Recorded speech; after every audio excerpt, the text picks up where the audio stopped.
The Capillita is the first religious structure built on the property here. It was constructed in 1915 by the Fuerteños, the neighbors here, who dug the dirt for the adobe on the site here and built this tiny little chapel. The congregants would gather outside here in front and under the shade of the mesquite trees that were growing here at the time. This is a skeleton of one tree that we still have from the original mesquites.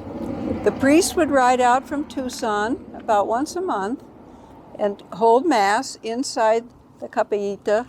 The congregants would all stand around outside here.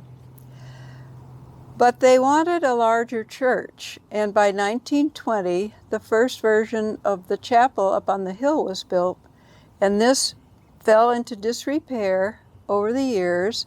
The mud adobe crumbled, and all that was left was a pile of rubble with plants growing out of it. But in the mid-90s, when the neighborhood really took an interest in preserving the history of this area, a group decided to excavate and see what they could find of the remains of the original Capillita. And under the rubble, they did find the exact footprint of the original. The foundation, even part of the walls were still up 18 inches high, buried under all the rubble.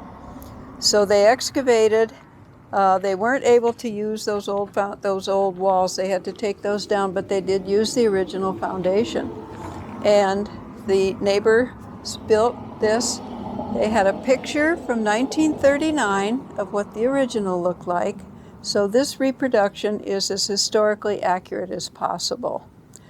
It was open for people to come in and make prayers or make wishes to the Virgen de Guadalupe, who is the patron of this little chapel, but we've had to lock it off.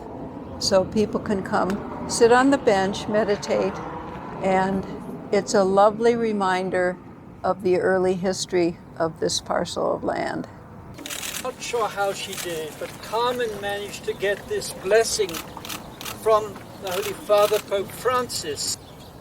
The Holy Father Francis cordially imparts the requested apostolic blessing to the pastor and the faithful of the chapel of St. Peter of Fort Lowell, La Capillita, on the occasion of the 100th anniversary of its foundation